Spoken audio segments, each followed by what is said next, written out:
কে সাজাইছে? ডেকোরেশন কে করছে? এখন যুবককে দেখা বহুত মানুষ ওড়না গলায় পেঁচাইতে চায়, আবার যুবকও অনেককে দেখা বিষের বোতল পান করতে চায়। বুইরারা না বুঝলো যুবকে বলছে আমি হিট কোথায় করছি, ঠিক না? আবার বুইরারাও কইতে পারে আমরাও তো এক সময় জওয়ান আছিলাম, ঠিক না? আল্লাহ বলে তোমাকে এরকম সুন্দর কে সাজাইল? কে? যে আল্লাহ সাজাইছে ওই আল্লাহ আমি নিয়ে যাইতেছি। সাজায়া যে আল্লাহ শ্রেষ্ঠত্বের মুকুট পড়াইছেন, সর্বদিকে শ্রেষ্ঠ, একদিকে না। শুধু শ্রেষ্ঠত্বের মুকুট পড়ার নাই, হুয়াল্লাযী খালাকা লাকুম মা ফিল আরদি জামিয়া, জমিনের রাজত্ব যার হাতে উঠায়া দিয়েছেন। শুধু জমিনের রাজত্ব দেন না আল্লাহ আমাদেরকে, শুধু জমিনের রাজত্ব না, আখিরাতের রাজত্ব আল্লাহ আমাদেরকে দিয়েছেন। শুধু দুনিয়া না, জাআলতু লাহুমুদ দুনিয়া ওয়াল আখিরা, হাদিসে শব্দ আছে আল্লাহ বলে মানুষকে দুনিয়াও দিলাম আখিরাতও দিলাম। আখিরাতের রাজত্ব দিয়েছেন, সমগ্র সৃষ্টিকে আমাদের অধীন করছেন, অধীন। ফেরেশতা আমাদের সেবা করে, সেবা 24 ঘন্টা, নাইলে এক কদম চলার ক্ষমতা ছিল না। আল্লাহ ডাকবে আর আপনি আসবেন না? আল্লাহর মতো সত্তা ডাকবে যিনি এক ফোঁটা পানির থেকে অস্তিত্ব দিল, 24 ঘন্টায় 5 বার ডাকে, 5 বার। না ডাকে না? হ্যাঁ, কয়জন মসজিদে আসে? এইখানে কয়জন হাত উঠাইতে পারবে যে 5 ওয়াক্ত পাবন্দির সাথে আমি জমাতে নামাজ পড়ি? কয়জন উঠাইতে পারবে? সবাই কি বলে? ব্যস্ত, ঠিক না? একদিক দিয়ে আজান শুনে, আরেক দিক দিয়ে কি বলে? তাবলিগালারা বাড়িতে যায় যায় হাতে পায়ে ধরে, তারপরও কয় ব্যস্ত। আলেম ওলামারা জুমার দিন বোঝায়, ঠিক না? মাহফিল কোরা কোরা বোঝায়, তারপরও কি বলে? ব্যস্ত, ঠিক না? কাটটা দিয়ে ব্যস্ত আপনি? এটা কার? কার দেওয়া দেহ দিয়ে ব্যস্ত আপনি? আমাকে বুঝান, কার দেওয়া দেহ দিয়া? কে 24 ঘন্টা আপনাকে অক্সিজেন দেয়? সুস্থ রাখার জন্য ডেইলি 36 বার ডায়ালিসিস করে। দুনিয়া বিজ্ঞান সম্মত, বিজ্ঞান বিজ্ঞান বিজ্ঞান, প্রযুক্তি প্রযুক্তি, আজ পর্যন্ত কোনো মেশিন আসে না ডেইলি 7 বার, 7 দিনে 7 বার ডায়ালিসিস করবে। এরকম কোনো টেকনোলজি এখনো দুনিয়াতে আসে নাই। জিজ্ঞাসা করেন, যান এইখানের হাসপাতালে, 7 দিন 7 বার ডায়ালিসিস করবে, টেকনোলজি এখনো বিজ্ঞানের কাছে আসে নাই। আমি জানি না কবে বিজ্ঞানের হাতে আসবে, এটাও জানি না, কিন্তু আমাদেরকে সুস্থ রাখার জন্য ডেইলি 36 বার আল্লাহ ডায়ালিসিস করেন। কুদরত দিয়া করেন ডেইলি 36 বার ডায়ালিসিস। এরকম প্রত্যেক অঙ্গটা চালায়। আপনি বলেন হার্ট চলে বাল্ব দিয়া, আমি যদি বিজ্ঞানকে জিজ্ঞেস করি বাল্ব চলে কি দিয়া, ওর কাছে জবাব নাই। বাল্ব কি দিয়া চলে? বিজ্ঞানকে যদি জিজ্ঞাসা করি চোখ দেখে কি দিয়া, বিজ্ঞান বলবে 2 চোখে 26 কোটি ক্যামেরা দিয়া দেখে। আমিও মানি 26 কোটি ক্যামেরা, কিন্তু দেখে কি দিয়া? উপাদান কি? তো বিজ্ঞান বলবে কোনো উপাদান নাই। তাইলে আর্টিফিশিয়াল চক্ষু পয়দা হইতো, দুনিয়ার থেকে অন্ধত্ব দূর হইতো। যেরকম দেশি মুরগি পালা ছেড়া দিছে, এখন ফার্মের মুরগি দিয়ে জামার আপ্যায়ন হয়, যদিও এটা প্লাস্টিকের কোনো মুরগি না। তাইলে আর্টিফিশিয়াল চক্ষু হইতো, চোখে দেখার কোনো উপাদান নাই। এটা কুদরত দিয়া দেখে, কুদরত দিয়া। হ্যাঁ হ্যাঁ, এই জন্যই তো আল্লাহ বলছেন রহমতি ইলাইকা নাজেল, 24 ঘন্টা আমার রহমত তোর উপরে বর্ষিত হইতে থাকে। মা যালিকা মাসিয়াতুকা ইলাইয়া সাঈদ, 24 ঘন্টা তুই আমার কাছে নাফরমানি পাঠাইতে থাকিস। নাযিরুন কাইফা তা'মালুন, আমি শুধু তাকায় তাকায় দেখি তুই করিস কি। আল্লাহকে যদি জিজ্ঞেস করি আপনি তাকায় তাকায় দেখেন কেন, ধরেন না কেন? স্বাধীনতা দিছি কতদিন পর্যন্ত? ইলা আজালিম মুসাম্মা, একটা নির্দিষ্ট সময় পর্যন্ত। ওই পর্যন্ত যেতে দিব, তারপরে 1 সেকেন্ডও না। সুম্মা আখাযনাহু বাগতাতান, পরে থাবা মেরা উঠায় নিব। তারপরে বুঝাবো ওকে লাতুসআলুন্না আনিন নাঈম, সব আল্লাহর ভোগ করছো, কি করছো আল্লাহর জন্য। তো যেটা বুঝাইতেছিলাম, যে মানুষটার ভাবা উচিত যাকে আল্লাহ সৃষ্টির ভিতরে সর্বদিকে শ্রেষ্ঠত্ব দিলেন, কুদরতি হাত দিয়ে ডেকোরেশন করলেন, সাজাইলেন, তার বাবা উচিত চিন্তা করা উচিত যে দুনিয়ায় তো আমাদের প্রত্যেকের একটা পজিশন আছে, অবস্থান আছে। যে আল্লাহ আমাকে অস্তিত্ব দিলেন, দুনিয়া তো আমাকে চিনে, দুনিয়ায় তো আমার একটা পজিশন আছে, দুনিয়ায় তো আমার একটা পরিচয় আছে, দুনিয়ায় তো আমার একটা পরিচিতি আছে। আল্লাহর কাছে আমার পরিচয় পরিচিতি কতটুকু, এটা ভাবা উচিত ছিল। যদিও এখানে একজনও পাওয়া যাবে না যে এতটুক বয়সে 2 মিনিটের জন্য, 1 মিনিটের জন্য কোনোদিন নির্জনে বসে ভাবছি যে আমাকে তো ঘরের লোক চিনে, মহল্লার লোক চিনে, ফ্যামিলির লোক চিনে, বংশের লোক চিনে, এলাকার লোক চিনে, আমার মালিকও আমাকে চিনে কিনা। যিনি আকরাবু মিন হাবলিল ওয়ারিদ, রগের চেয়েও আমার কাছে। হুয়া মাআকুম আইনা মা কুনতুম, যেখানেই যাই না কেন আল্লাহ আমার সাথে। 2,500 মানুষ চলে যেতে হবে, চলা থাকার সুযোগ এখানে কারো নেই। যদি থাকার সুযোগ হইতো তাহলে দুনিয়ায় এতগুলা ঐতিহ্য কোনোদিন হইতো না। প্রত্যেক দেশে হাজারো হাজারো ঐতিহ্য রাখা আছে। ঐতিহ্য বলে এগুলার মালিক একদিন ছিল, আজকে ওরা নাই। আপনাদের নারায়ণগঞ্জও আছে, সোনারগাঁও, সারা দুনিয়া জানে সোনারগাঁও একটা জায়গা, ঈশাখার রাজধানী। সোনারগাঁও আছে, ঈশাখা নাই। ঐতিহ্য আছে কিন্তু মালিক নাই। একদিন আমারও ঝুপড়ি থাকবে, কে তো আমি থাকবো না, চলে যাব। বাবা উচিত, যিনি নিয়ে আসছেন উনি নিয়ে যাবে, কাকে কখন নিয়ে যাবে কেউ জানি না। দুনিয়া উন্নত, টেকনোলজি বড় হাই, এরকম টেকনোলজি সে মানুষের আকল পর্যন্ত উড়া যাবে। ওটা নিয়ে ভাবলে আমি ওইদিকে যেতে চাই না। টেকনোলজি, মুঠো ফোন সবার হাতে হাতে চলে আসছে, ঠিক না? সবচেয়ে দামি ফোন বলে আইফোন, ঠিক না?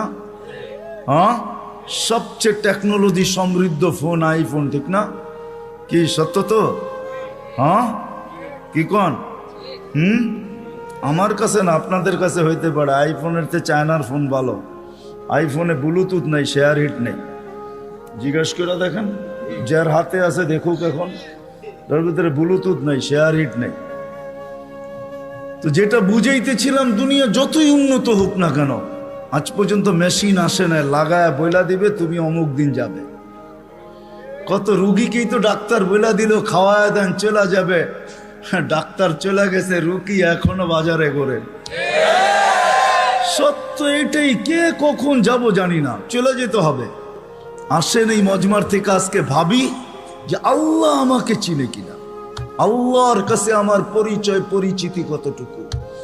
রাগ হয়েন না, পায়ে হাত রাইখা বলি, দুনিয়ায় কার কি পরিচয় পরিচিতি এটা আল্লাহর বিষয় না, কসম খোদার বিষয় না।